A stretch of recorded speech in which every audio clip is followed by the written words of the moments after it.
All right, good morning. I will call our August meeting of Central Oklahoma Transportation and Parking Authority to order. I don't have any items particularly, but I guess we do have a citizens to be heard. Jeremy, if you'd like to take a couple minutes and express your concerns.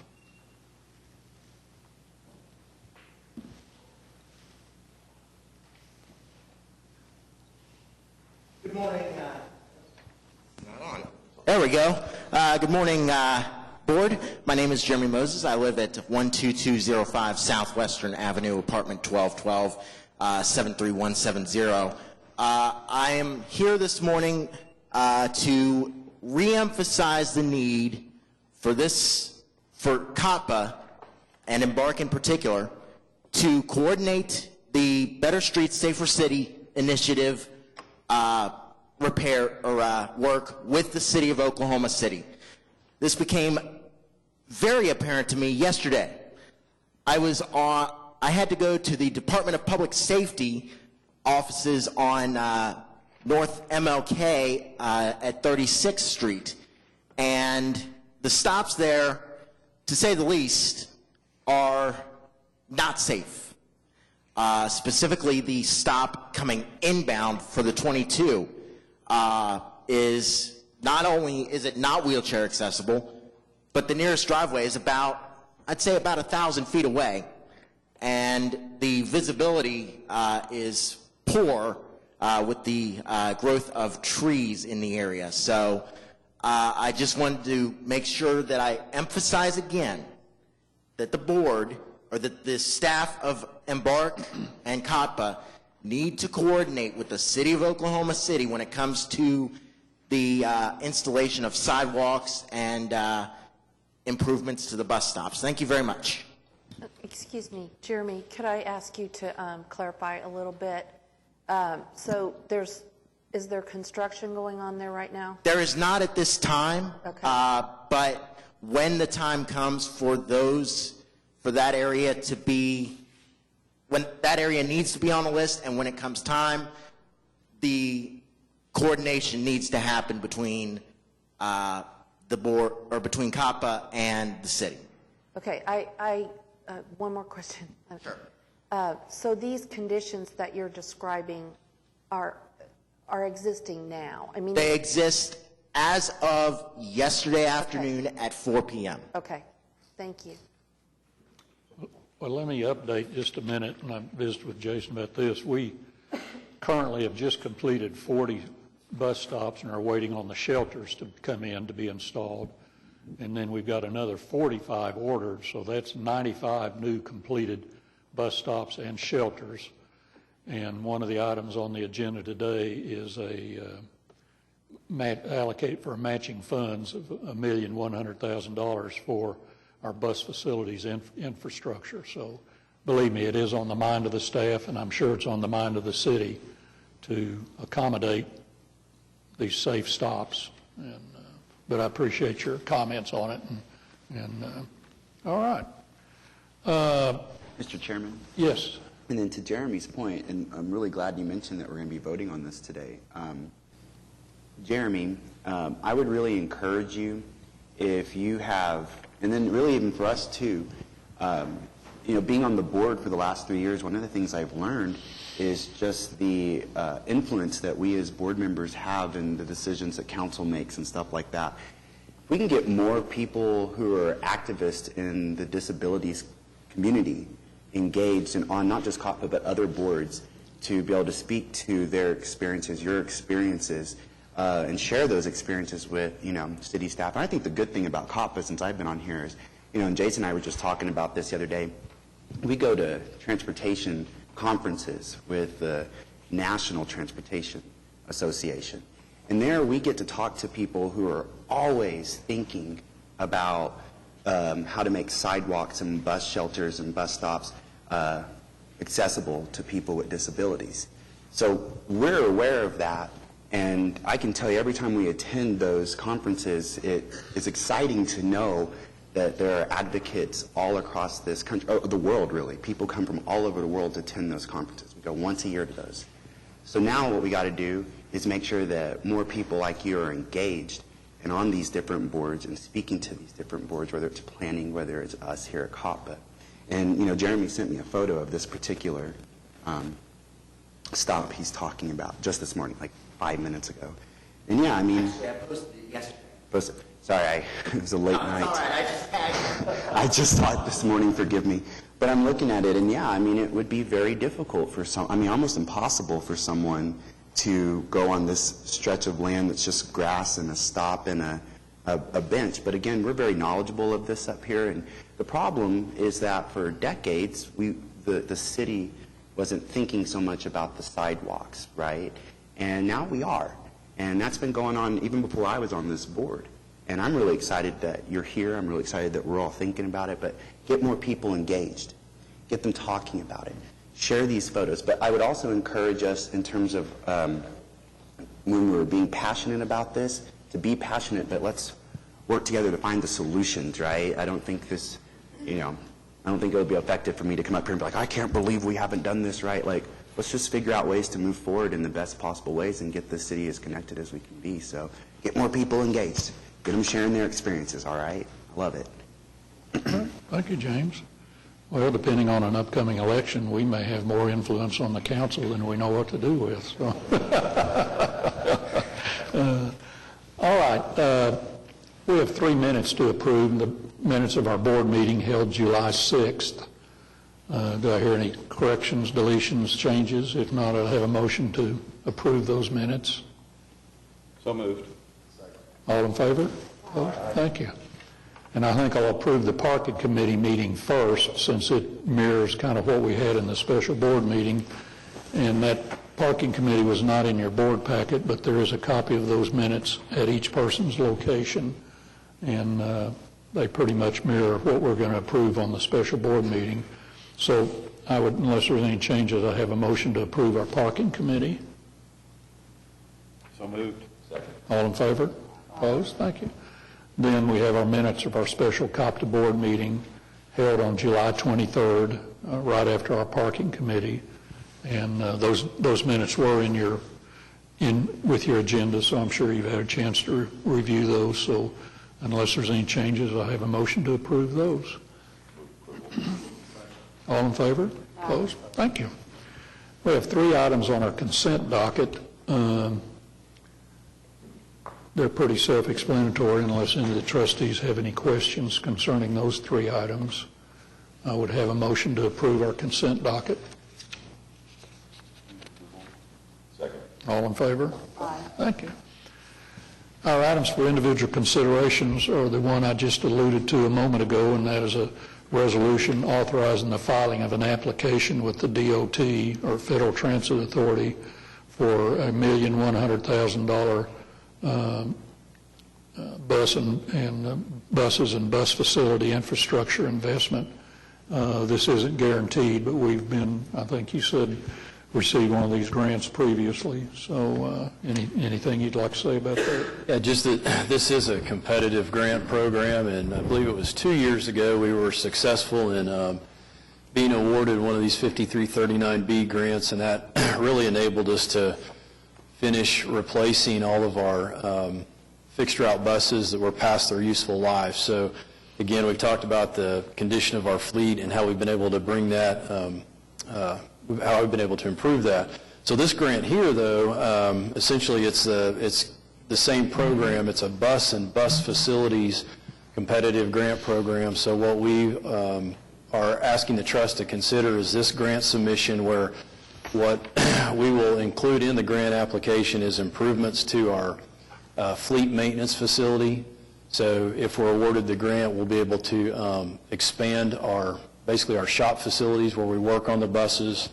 We'll be able to replace our existing bus wash, which I believe was constructed back in '96 or thereabouts. So it's certainly past its useful life and in need of replacement. We'll also, again, if awarded the grant, be looking at replacing some shop equipment. For example, some of our bus lifts that are in our shop. Some of those lifts are 25 years old.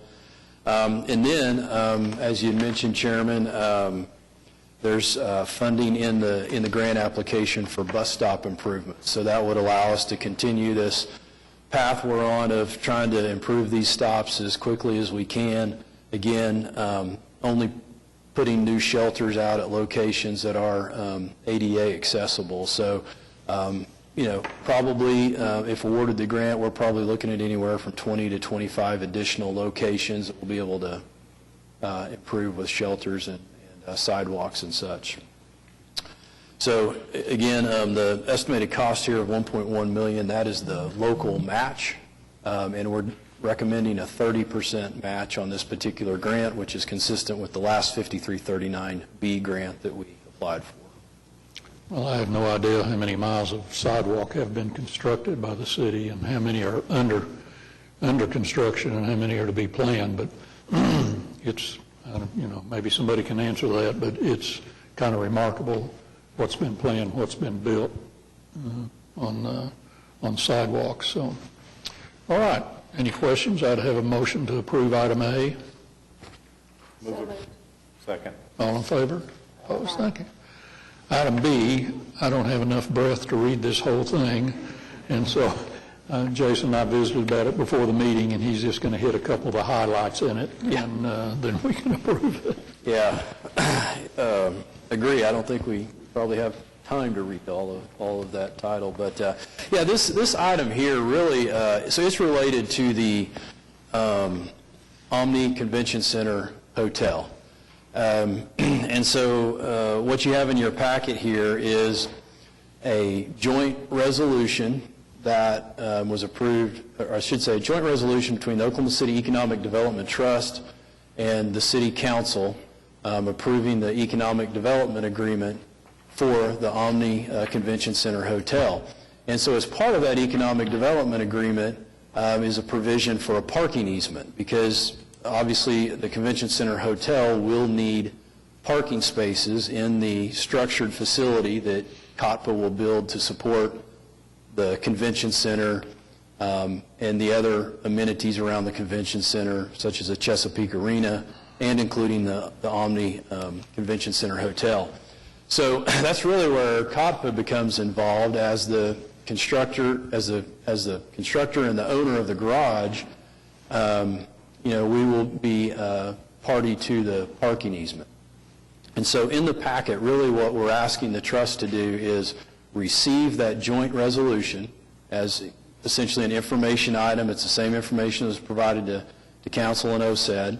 And then the second part of that is authorize the chairman or vice chairman and then the secretary of the trust to execute the parking easement, which is included in the packet, but may change slightly as we get through the final negotiations. And then also authorizing the chairman or vice chairman to sign any other documents that are really needed for the final transaction. So that's really what the trust is being asked to consider. I know there's a lot of information in that memo, but again, the one document that I think is most important to us or relevant to the trust is the parking easement. And I want to just remind again, it is included in the packet there. And if you're curious about some of the main provisions of the parking easement, if you'll look in there and what you probably saw when you reviewed is some provisions such as Cotpa's commitment to provide 450 parking spaces, dedicated parking spaces to the Omni Hotel. So that's going to be in the parking easement. The fact that the Omni Hotel will pay market rates for those parking spaces, that's in the easement. The agreement that Cotpa will run the garage in a first-rate fashion, that's in the easement. We run all our garages in a first-rate fashion, so that's not an issue for us. That's our goal. The other thing is there's a provision in there that basically says those 450 spaces will remain available as long as that structure, the Omni Hotel, is being used as a hotel. So, in the event, I guess, ownership were ever to change, those parking spaces would stay with that hotel. So on the Omni side, there's some provisions in there too. Obviously, for their valet operations, for example, we want to make sure that their valet operations are run in a professional manner, that they're ran in a safe manner, that all of the employees have received the proper training and licensing and such. So that's just kind of, I guess, the highlights of the parking easement, but that's what will eventually be executed by the chairman when it's completed. I assume, and I mean, I read it, but to try to decipher everything in it, that there is a provision in there because there's been some discussion of enlarging the garage because of the apartments. Some provision in the easement that we could enlarge the garage. Not necessarily in the easement, simply because that easement is between Cotpa and the hotel's needs. But you're absolutely right in that as we get further along in design and implementing the redevelopment plan for where that property where the garage is going to be located, I think at this point it's highly likely there'll be additional parking for the residential development. That's just my opinion based on some of the discussions that I've been involved in. That's what my understanding kind of. All right, any questions? Then I'd have a motion to approve item B. Second. All in favor? Aye. Opposed? Thank you. Item C is to adopt a resolution awarding the contract to Jim Cooley Construction for Phase 2 of the maintenance facility CNG upgrades in the amount of $2,164,000. Jason? Yeah, this is Phase 2 of our overall CNG project, and as you'll recall, and as the memo describes, Phase 2 is really making sure that our fleet maintenance facility is up to all the latest, codes for working on CNG vehicles. We've had a couple of bays now for some time that we've been able to use to work on CNG vehicles. This will basically upgrade our entire fleet maintenance facility for CNG use. Some of the things that we'll accomplish through this is we'll have to change out the heating system, which will be upgraded. Some of the lighting will be replaced with alternate lighting fixtures that are safe around CNG. There'll be a air evacuation system installed in the fleet facility. That's common and consistent with a facility that's been dedicated for working on CNG vehicles. And so with all of those changes, the total amount of the low bid is $2,164,000. You can see we received 4 bids for the project, all pretty similar within that range. However, all of them are above our engineer's estimate of just over $1.5 million. So, we evaluated that and looked at, this bid in conjunction with the previous bids that we received for the CNG fueling infrastructure, and believe that with where those bids, and granted that project is being rebid, but where those original bids came in, we do believe we'll be able to fit Phase 2 and Phase 1 still within that overall budget. And the other thing is when we rebid the CNG facility or the fueling facility infrastructure, we do have some add alternates in there that can also help us manage to budget. So we're recommending moving forward with this award. So, Jason, that was within the budget of the 2.164 is what you're talking about? Yeah, the 2.1 that this low bid is for, combined with what we anticipate the CNG fueling, the fueling facility bids coming in, will still be within that overall engineer's estimate that Wendell Architect and Engineering provided to the trust, which I believe is just under $6 million. Oh, in the total? In the total. I got you. So we're thinking we'll have some savings on the other part of the project that will offset the overage on this part of the project. Probably should have said that to begin with. And you noted in here that it's capital reserves and federal grants, so what's the split on that? I mean, is it Or are we just going to do like an 80/20? Yeah, to match? it should be an 80/20 on these And that'll funds. cover the full cost then of this part? Right. Okay. All right. Any other questions? Then I'd have a motion to approve item C. So moved. Second. All in favor? Opposed? None. Item D is a resolution authorizing staff to solicit requests for proposal for marketing, public relations, and technology development. I guess our contract with our current firm has run its course, and we need to go back out to... Well, we are preparing for our current contract with our PR firm to expire, but we're also taking a little bit different approach in that with really as much as we've been doing in the areas of marketing, social media, I think we have 4 websites or 5 websites now that we have to maintain.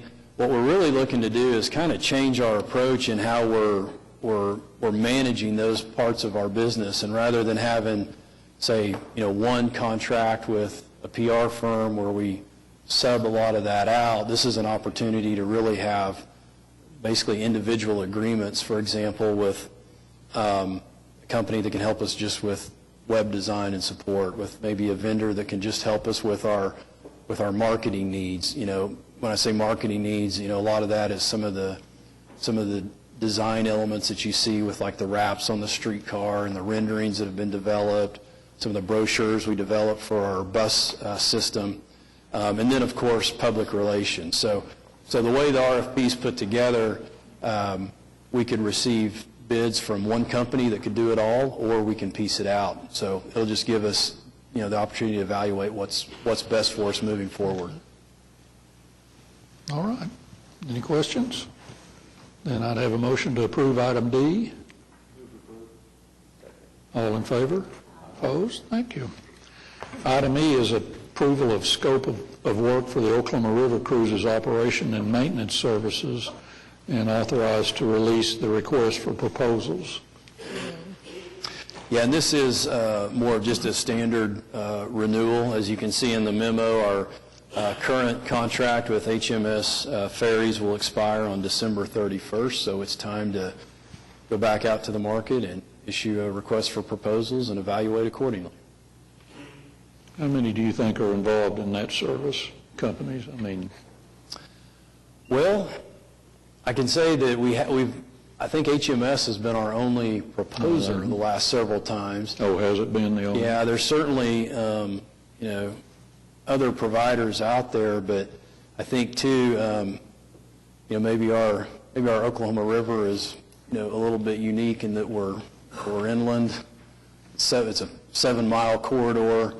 I think a lot of the vendors or competitors to HMS run much bigger operations. So, and HMS runs some larger operations too. We're fortunate, to have. Did you say that originally it was a 3-year contract with 2 extensions? I believe that's where it was, yeah. Were the extensions, I'm sure they had built in for increased fee. Had there been much of an increase, or had?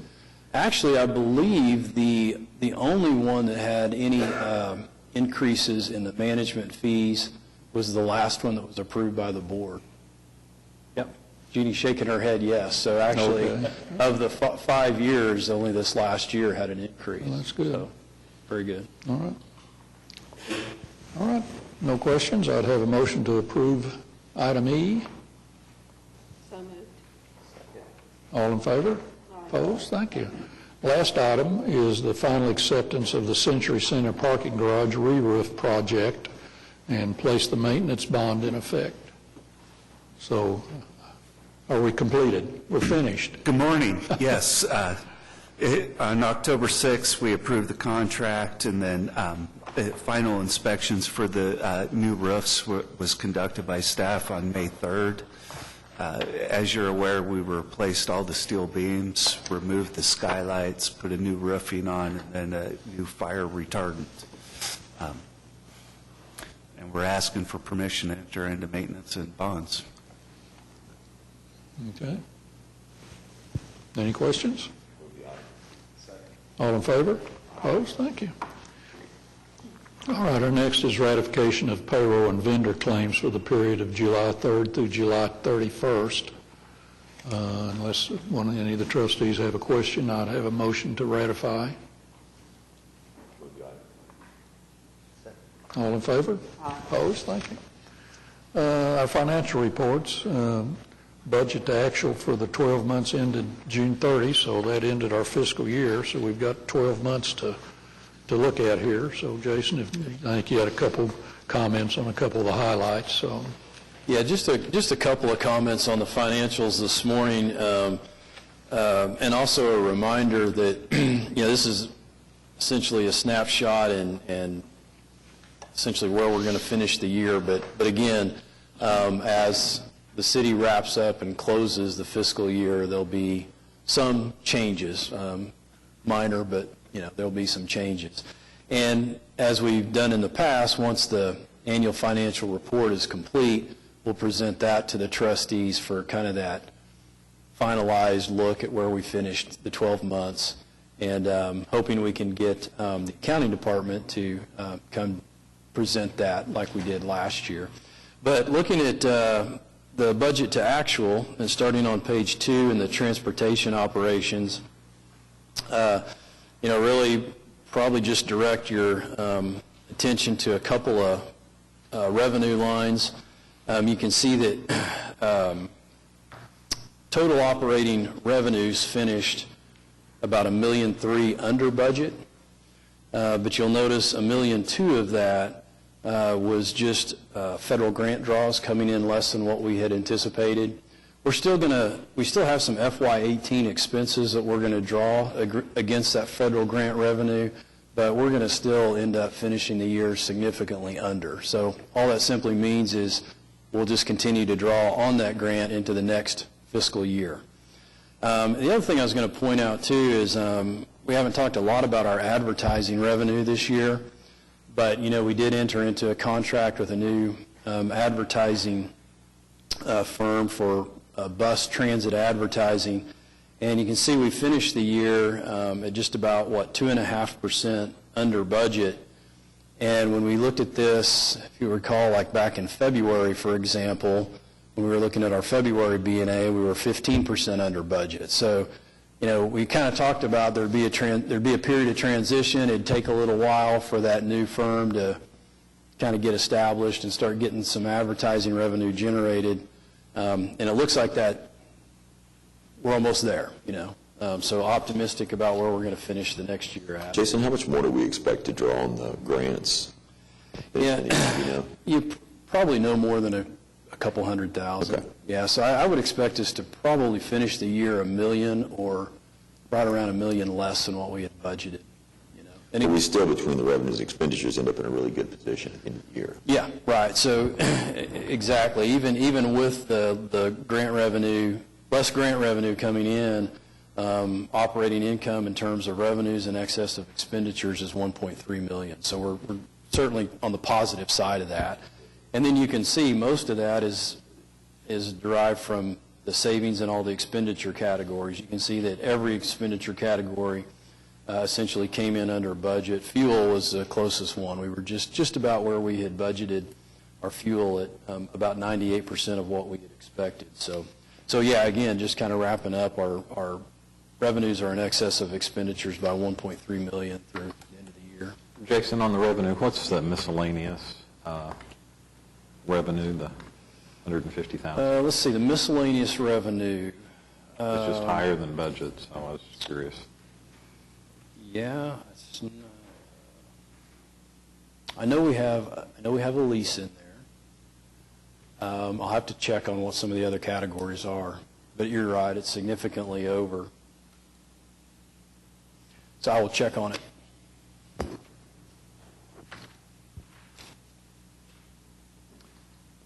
Okay, looking at the parking operations then, page 3. So starting at total operating revenues, you can see we came in over budget on total operating revenues, roughly $275,000 more than what we had anticipated. If you look at the expenditures, again, you can look at all the expenditure categories. We've come in under budget on each one of those expenditure categories. However, I will point out the line there that says parking transfer to capital outlay. $4 million is what we were able to transfer this year from our operating fund, basically to our capital reserve fund. And then, as you're aware, that capital reserve fund is what we use to make ongoing improvements to the garages. And that was a recommendation that came out of the parking committee a couple of years ago, was to set up that separate operating unit to begin, basically kind of segmenting those funds we have available for capital repairs. So typically in the budget document that's approved by the trust, we have an amount we set aside for reserves, because we're in a fortunate position where our revenues do exceed our expenditures even after debt service. We had anticipated this year of being able to add around 2.7 to reserves, but again, with revenues coming in $274,000 over budget, our expenditures coming in, at least $1 million under, we were able to add more to reserves than what, we had planned when we looked at the budget at the first of the last fiscal year. So, and then on page 4, looking at the river cruises operations, total operating revenues just slightly under budget there at $3,600 less than what we had budgeted, but offset by savings and expenses of $13,623. So essentially, we're in a break-even situation on the Oklahoma River cruises, actually being to the good of just under $10,000 for the 12 months. And then similar situation with the bike share, with the Spokie's bike share operation.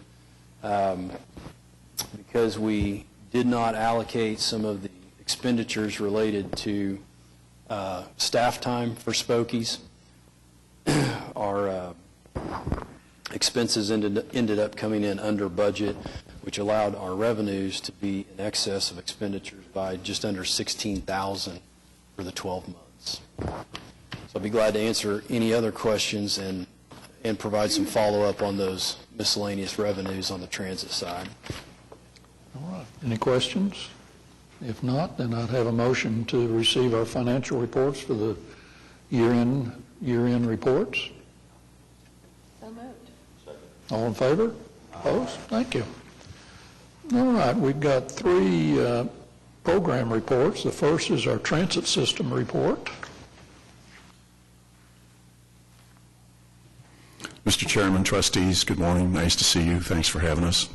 I'd like to report on 4 topics from the June 2018 transit report: safety, ridership, on-time performance, and how we stacked up to our fiscal year-end report card.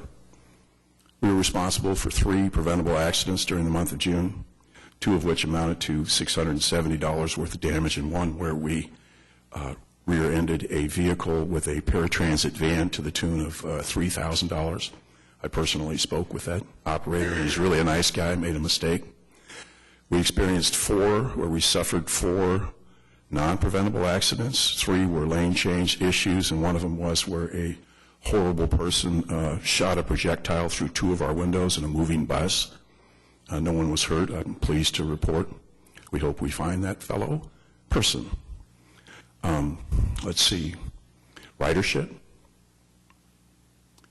If you please look at the slide, you'll see that we transported 10,322 trips per day on an average, compared to last year, which was 10,815, which is a decline of 4.6%. A major contributor to this decline was the fact that we had 4 bad weather days during this month and none in the previous month, which means that more than 15% of our days were bad weather days for operating. Night service. Before I go into that, I want to tell you how thrilled we are that she allowed us to start another night service route, Route 22, which means we increased our routes by 25%. People love that, and it was into a much needed, a lot of people lined up.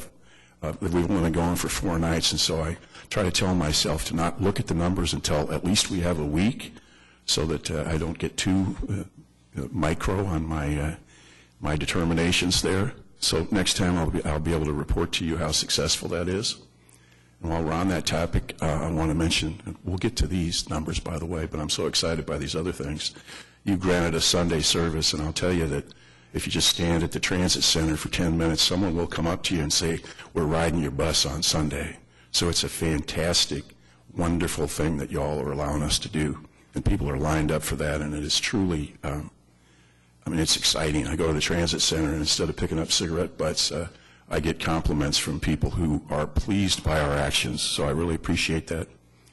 Okay, now on to the slide. If you notice, we're at 439 over 402, which is a 9.2% increase in night service.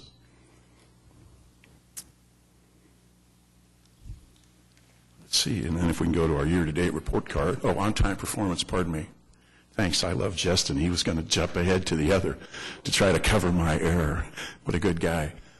You'll see that we were 66.79% was our average last year to 66.13%, and that's a 1% decline, which part of that, once again, the major factor was the 15% of bad weather days that we have. But we're taking a very strong action that will allow us to increase our on-time performance, in my opinion. And you'll see that it will manifest itself going forward. It'll take about a month. But we're very excited by that. And what do you think on the on-time? What do you think the average time period is if you're late? 1 minute, 2 minutes? Oh, unfortunately, I know that. It is 4.65 minutes over the year-to-date, I believe, or maybe the last month. So that's an important 4.65 minutes. That it's 34.65 minutes instead of 30 minutes between stops, and we're working on that. That's a wonderful question. Thanks for asking me. Doesn't seem like that's a terrible amount of time, but I'm sure it is if you're sitting there waiting, But and that's very, very nice of you to recognize that. The other thing, and Ms. Johnson and I were talking about it yesterday, is how important it is to serve our clientele so that 73% of our people don't have vehicles, so they're relying on our transportation, and we don't want them to get to work late. So I appreciate everybody here, including, of course, the board. In my mind, aside from safety, the most important thing is that we deliver for the public, which means pick me up. And Jeremy, I wrote down his information. We're going to take a good look at that. I don't know if we can build a new stop immediately, but I can sure trim those trees. Kevin, did I hear you correctly that 73% of our riders do not have a vehicle? That's my understanding, and if I turn and look at Mr. Scroggins, I suspect he'll nod his head in the affirmative. Oh, I can see him in my deal. I'm almost positive that that's a firm number, plus or minus 1%. Yeah, it's remarkable, but it also is just our operators, when we have quarterly safety meetings, we discuss that, so that, and they tell me, I know that better than you do because we pick those people up every single day. Can you imagine? And I look to the operators and I say, when was the last, is there anybody in this room that didn't have a motorized vehicle when they were 15? And there's no one. So, it's a tremendous responsibility for our passengers, for us to our passengers. Can you imagine not having a vehicle? Thank you for asking that. Thanks for answering. Now we'll move on to my previously announced fiscal year-to-date report card. Number of passengers, we were at 93% for the year, end of the year, and all of these are end of the year. Number of passengers per operating day, 85%. Percent of on-time bus arrivals, 88%. This is of our goal, mind you. Number of miles driven between road calls, we're at 96%. And that is 16,371. I don't know of a transit agency that has that many miles between road calls, so we have a mighty high standard there. Number of vehicle accidents per 100,000 miles, we're at, unfortunately, 154%. And the number of passenger claims per 100,000 miles, we're at 121% to end the year. That ends my little report. May I answer any questions? Or? I do have a question, Kevin.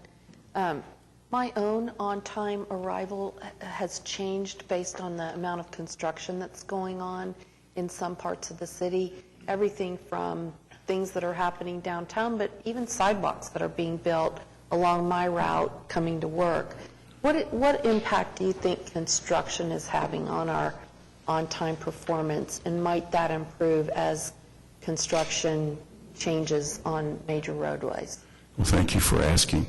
Yes, and indeed, the amount of construction, and we need only look at the downtown Discovery.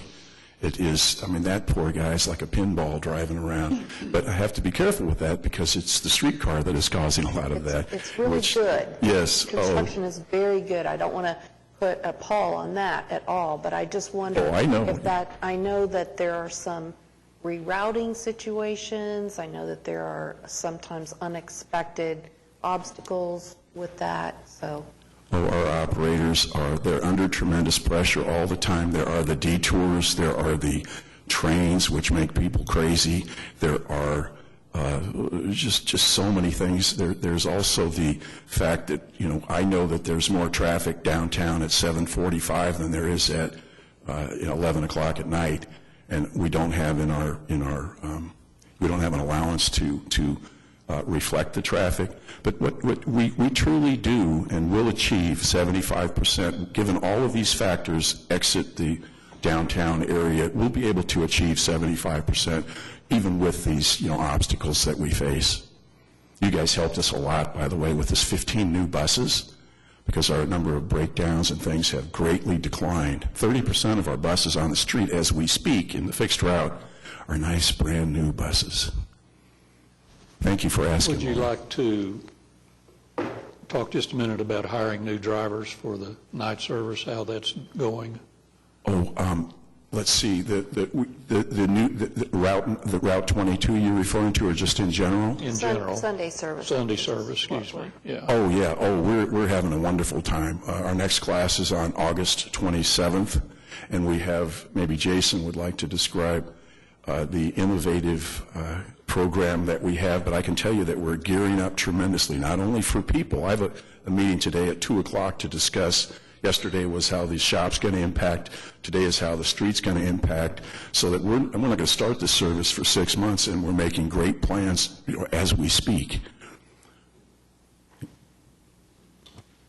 So I can add to that as far as what we're doing with recruiting efforts to, again, as Kevin mentioned, we're already essentially hiring now for anticipated Sunday service. And so we've took several different approaches. We're looking at some signing incentives.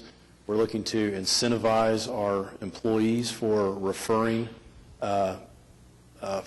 good folks to us to hire and add to our organization. And then I think it was last weekend, last Saturday when we did the class.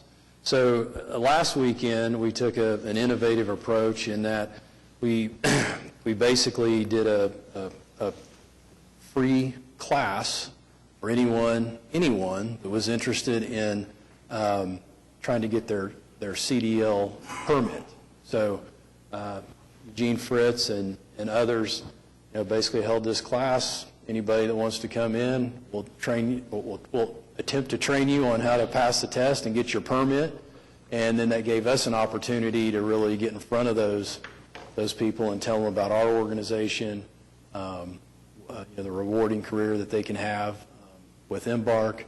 And so that was something new. So we're trying a lot of different things. It's a highly competitive market, as we know, for licensed CDL operators. In fact, we have some statistics that a consultant shared with us that wasn't too long ago. I believe there was, there was a need of 850 or more CDL operators just in the Oklahoma City area. So we're trying a lot of different approaches, and I think we're all pretty pleasantly surprised about the amount of folks that are in the screening process right now. Good. I'd like to point out, and it's funny, I just remembered, but I won't mention the person's name, but at 11:19 last night, an operator called me, and I'd been asleep for like 4 hours, so it's okay, I didn't get it. But I left them a message this morning. At 11:19, they called me with regards to their participation in finding a good employee who they want to get in class on August 27th. That person's name, in case they will be watching at some point, their initials are AM. All right. Thanks a lot. Thank you. Streetcar report. Jesse? Good morning. We are rolling into the final section of the Year of the Streetcar. We have about 4 more committee meetings, about 130 days, 3,100 hours, as long as the construction schedule stays.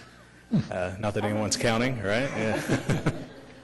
So July was a busy year, or a busy month. Felt like a year. No, I'm kidding. So we continue our committee meetings, our Rail Activation Committee, Fire and Life Safety Committee meetings, and our Safety and Security Certification Committees. Eugene Fritz, we talk about him a lot apparently. He's many hats, right? So he's also leading, setting up our tabletop and field emergency exercises. We actually have our first tabletop scheduled for August 15th, so in 2 weeks we'll be doing our first tabletop exercise for the streetcar project. So we've got, Embark, obviously, the Oklahoma City Police Department, Fire Department, IMSA, TSA, Public Works, 911 operators, all involved in this tabletop exercise. So we'll be performing that tabletop exercise in August, and we'll be performing another tabletop exercise in September that TSA is kind of leading, and that's more of a security tabletop exercise. And then in October, we'll be doing a full-scale field exercise. And then, obviously the SSO will be a part of all of these exercises and making sure that we meet criteria. Embark and Maps, you can see Michael and Christy up there in the top left-hand portion of that picture. They're constantly doing public outreach meetings. This is a meeting with the Automobile Alley District. They're constantly meeting with all these districts, providing information, pamphlets, information of the streetcar, how it works, when we're planning on coming online, and those types of things. So we continue to have our Transit Signal Priority Integration Committee. We are working on finalizing our streetcar ordinances. We took one to the Traffic Commission, and it's going to the August City Council, and then we've got several others that are right behind those ordinances. So the big thing that happened in July, if you try to reach Jason during this week, it was probably hard to do because he was there all day, every day during our SSO and Dovetail Consulting Readiness Review. So we were there. They came in. They took a look at all of our plans, our 42 plans, safety plans, all of our drawings, contracts. They're very in-depth. They asked every person that was been involved in the project, what's your experience, your streetcar experience, those types of things. So they came in, they took a look at all of our systems and our plans, gave us a preliminary review, and we're expecting a full report from them here in the next 30 days or so. Our SIT, Systems Integrated Test Committee, we continue to perform our integrated testing. We're actually scheduled to perform some integrated testing this coming Monday. And then we also held this first responder training for the traction power substations. This is a picture of the police and fire that were part of that training. So what they did there was they basically spent 4 hours inside the substation learning how it works, how to be able to safely shut it down. We worked through the process of, say, there's an accident and the lines come down, what that process is to shut down the power to the system, those types of things. And so they were there and taking notes, and everyone learned a lot. So it's really good training. So this slide here, I like graphs, so here you go. This slide here shows all the class time and seat time training that our key managers, supervisors, and operators go through. So all of our key managers are hired. So I'll give a quick description of what that class time and seat time looks like. So our key managers, they're certified to be able to train, right? So they have to be certified on our Liberty Brookville vehicle. So they get 40 hours of classroom time from Brookville, and then they get seat time with Brookville, standing over them, making sure that they understand the car. So They receive 10 hours of seat time on the NRT, and then what's left now, the NRT is Hudson, and so what's left now is getting out onto the Bricktown Loop to get that seat time and familiarization of the Bricktown Loop, and so that's why we're not quite complete with the seat time training there. Our 3 supervisors that are hired, they are caught up with our key managers. We're just waiting to get out on the Bricktown Loop with them also. So good news there. We are anticipating getting out onto the Bricktown Loop starting Tuesday. We'll be, so hopefully you'll see streetcars basically trying to run a simulated service route in Bricktown starting Tuesday around 8 a.m. It's big news. It's pretty exciting. So I'm giddy. I don't know if you can tell. So we've also hired our first 4 our first 3 operations supervisors. Our 4th one I got confused there, sorry. Our first 3 operations supervisors are hired. They've received their training, and they're also waiting for Bricktown. Our operators, we've hired our first 4. They start their training starting next week, their class time starting next week. And you can see the difference in the hours there that our supervisors and operators have. 220 hours of classroom time and then 120 hours of seat time compared to 120 hours of classroom time for the operators and 92 hours for the seat time. The reason there is that the supervisors, they need to know all the ins and outs of the vehicle, the route, everything, so that if they need to jump into the train, they can. And then obviously the operators, get a lot of seat time also. So who are these people, right? So these are our key managers. Go through a little bit of their experience here. So Carlisle Barnaby, he's our general manager. I don't want to call him the superstar MVP, but I will because he's kind of amazing. So he's got 14 years of streetcar experience. He comes our way through Tampa. He was part of the Tampa streetcar system. He was part of the startup there. He basically started as a maintenance tech, right? So he worked his way through working on streetcars, working on the alignment. Carlisle is actually a double E. He's electrical engineer. He's got his bachelor's in electrical engineering. So if he needed to, he could tear down the entire OCS system and rebuild it. He is that knowledgeable about the OCS system and traction power substations. So he spent 10 years in Tampa, and then he went over to the Atlanta streetcar system where he was there for that startup. He was there for 4 years during the Atlanta streetcar system. He was part of the operations and supervision there. And then back in July, we were able to, Herzog was able to steal him away and become part of our team. So we're very, very excited to have Carlisle. Sorry, Jesse. No, you're fine. Super excited about having him with us. So I have 2 questions. 1, how long do we get to have him here? And 2, when he talks about Atlanta and when their streetcar came on, what lessons has he learned from their experience that he would be bringing here to make sure that ours launches successfully and continues to be so? All right. So Herzog's contract is a 5-year with a 5-year extension. So we anticipate having Carlisle here for 5 years. Obviously, being as good as he is, they may try to steal him away and take him to a different system. We can keep him here if anybody knows a place to get really good jerk chicken, because he comes from Jamaica. Jerk chicken. Yeah. Okay. Yeah. So anybody has any hints or wants to start a restaurant, let me know. You have a guaranteed customer. So lessons learned from the Atlanta streetcar system. Atlanta was, when they were starting up their system, they kind of got behind the ball as far as having their plans and SOPs and those types of things ready. He was actually telling a story the other day that we were prepping for our tabletop exercise and our field exercise. He's telling a story that they came to the managers 2 days before they were going to do their full-scale field exercise to let them know that they were doing it, right? And so it was a little bit mismanaged, and so he took all of those lessons, brought them to Oklahoma City, and that's why we have our SOPs in place, 6 months before we're going to start operations, why all of our plans are in place 6 months before we go into operations. He's got tremendous experience and lots of lessons learned.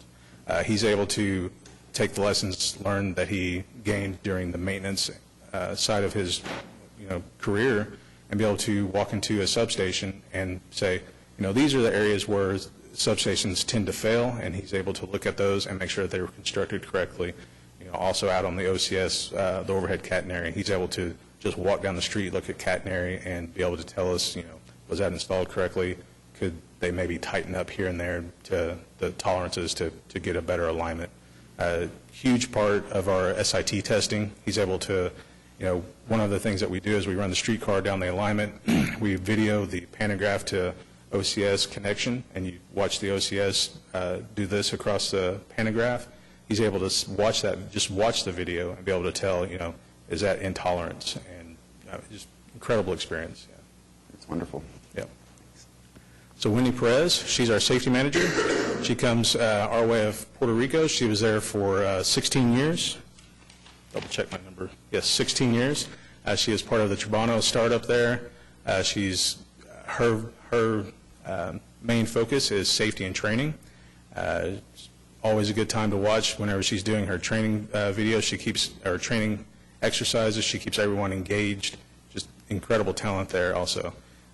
One thing to note there, if anyone goes to Puerto Rico for vacation or anything like that, bring back some sand. She's dying for some Puerto Rico sand. Patrick Daniels, he's our maintenance manager.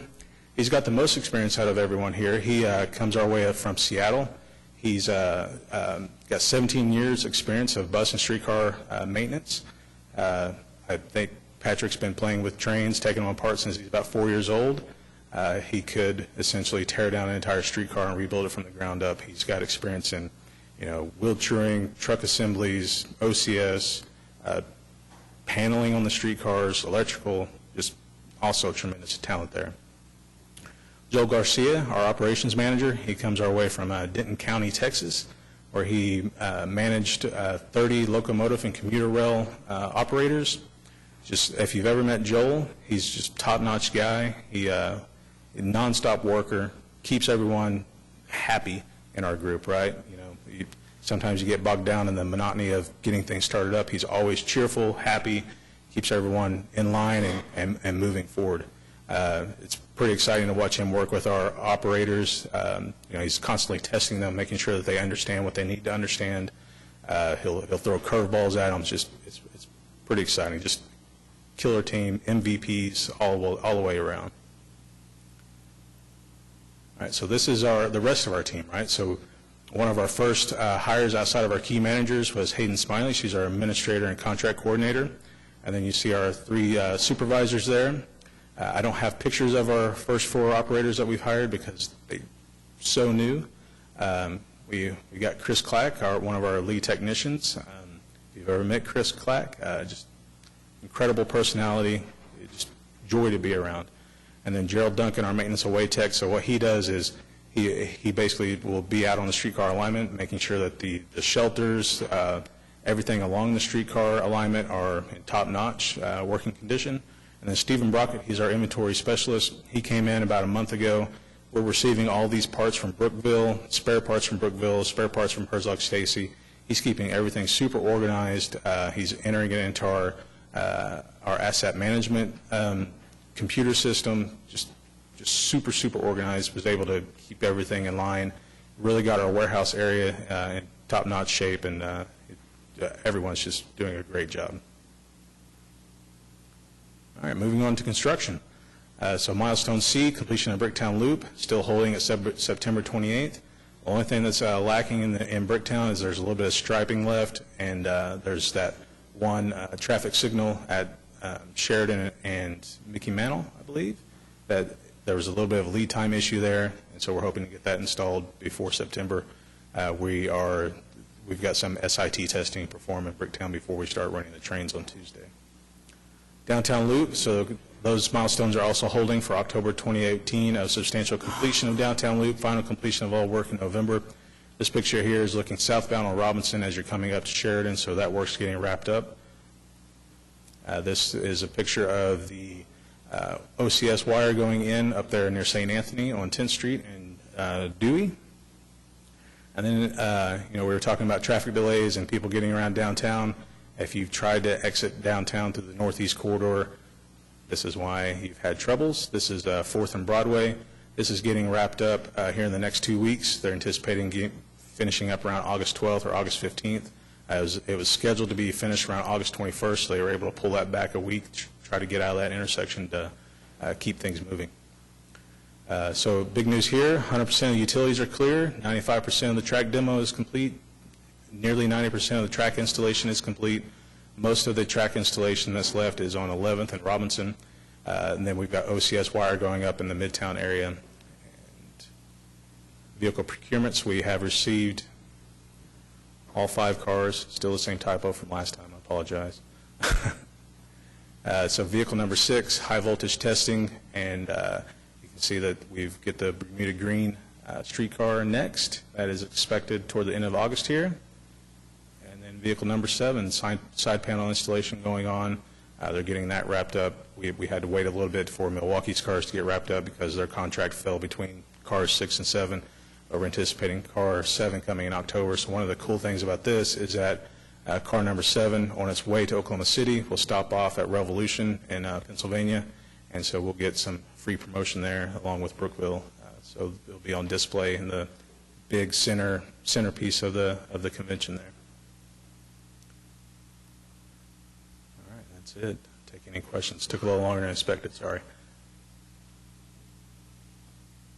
All right. All right. Thank you. Great report. Thank you, Jesse. All right, our special services report. Good morning. It's great to see everybody this morning. I'm kind of excited to tell you this is going to be my last special services report. Not leaving, but we are rebranding ourselves as mobility management. So next report will have a lot of information. So for senior transportation, we had an increase of almost 4,000 riders. These are our programs that we operate through the area-wide aging agency. Got a little bit more detail here on our ridership. Overall, all of the different programs that we do saw a 12.2% increase. This is really exciting because, as you know, this time last year we were talking about a decrease. The big thing that we have done is increase our outreach. The 2 ladies that you see here in the picture with me, this is Becky Nolan, Valentina Van Kuren. They handle all of these things. I gave them a goal. I said, please try to find and conduct 12 outreach sessions this fiscal year. They did 26. So they went way above and beyond. I was telling Craig when I got here this morning that I just finished the very last one of our outreach with the Oklahoma City Police Department. And what we did with there is we actually reached out to the frontline patrol officers to provide information on our senior transportation, because oftentimes they're the ones that are doing welfare checks. They might be making a traffic stop, those type of things, and they can interact with those people. We made up little postcard-sized outreach cards that they can carry in their vehicle with them and pass them out as they need to. We have plenty of these, so I'm going to plug our outreach right now. If you have a church, social group, anyone like that that you think would benefit from this, please let us know and we'll bring them to you and deliver them to them. I'm pleased to tell you that we have had over 50 referrals from police officers since we started doing this, so it is making an impact, and I think it's going to impact our ridership even more next year, so I'm very excited about that. For our community development block grant, this is the homeless and low-income program that we do with the planning department, and these are our year-end numbers, our ridership. We've seen some increases in some things, a few decreases in another, but overall it's been very minimal and remained pretty steady. We just finished the allocation process for the current fiscal year with all the social service agencies, and they have started arriving at our office and picking up their bus passes, as they always do. So we're always very excited about this program. It really helps people that are trying to get back up on their feet, and it helps that percentage of people that don't own an automobile get back and forth to work every day, especially if they're getting started. Oftentimes, when you get a new job, you're going 2 weeks before you get a paycheck. Well, if you don't have a car and you're going to go 2 weeks without a paycheck, the bus passes that some of these reintegration programs provide is very, very important for those people to get back and forth to work. So again, another exciting thing to talk to you about for our Embark Plus. This is obviously our paratransit service. Our average per month ridership was just a little over 4,000 at 4,187 per month.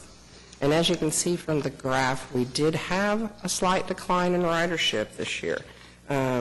I don't think that is relative to demand, because as Jason and I were talking last week, as you can see, there are some months where we were over last year. There are some months we were under last year. And we've talked about what causes those fluctuations in past presentations.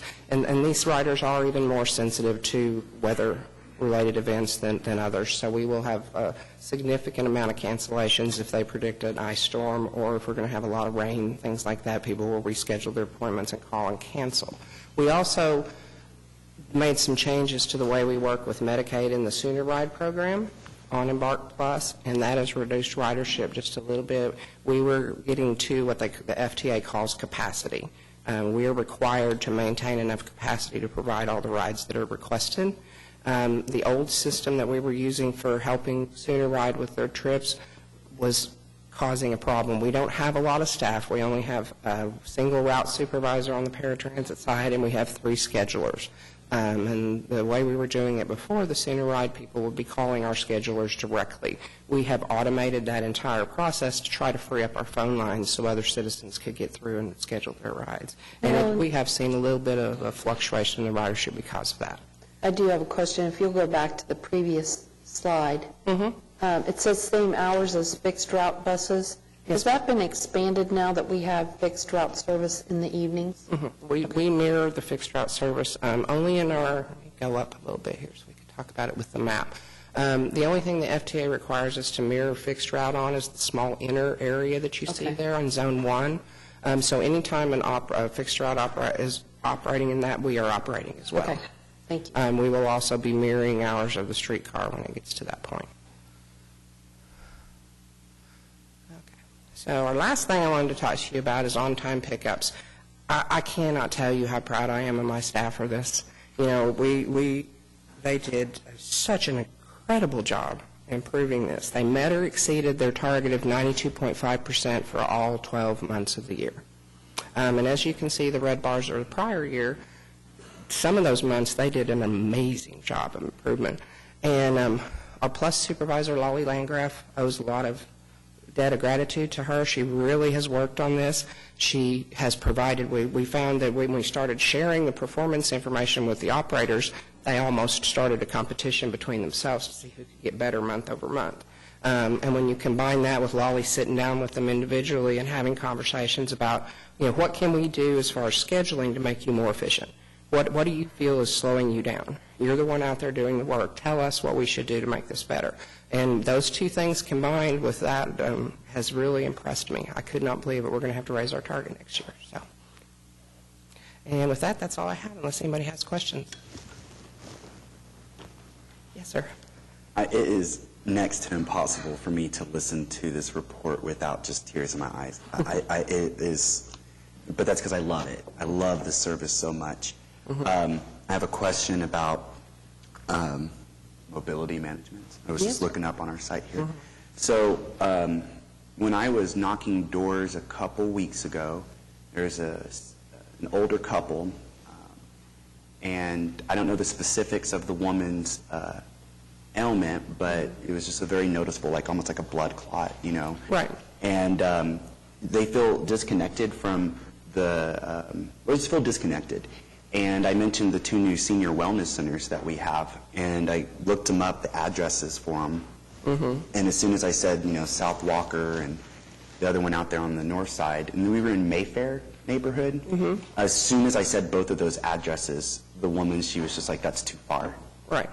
What can I do, to, I would love to get some of those flyers when I'm out there knocking and I have those seniors. I will do it for you. My eyes lit up when you said that. But what can I be doing as a trustee to connect people who are elderly to some of these services? Specifically, because I didn't see the senior wellness centers, for instance, being as one of the places we would connect people. You're starting to steal my thunder for my next presentation in a couple months. I am so sorry. I resigned. We haven't really announced it yet per se, but we are working on a pilot program to do a route-based system to serve the senior wellness centers, where there will be a route that runs perhaps on Monday, Wednesday, and Friday mornings.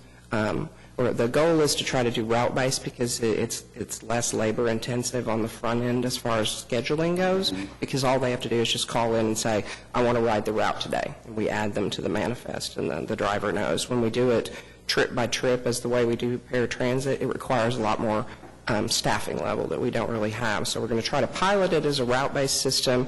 In addition to the wellness centers, we've been reaching out. We've been working with the Healthy Aging Initiative out of OU. They conduct a lot of classes on dementia and things like that for the elderly that people need transportation to.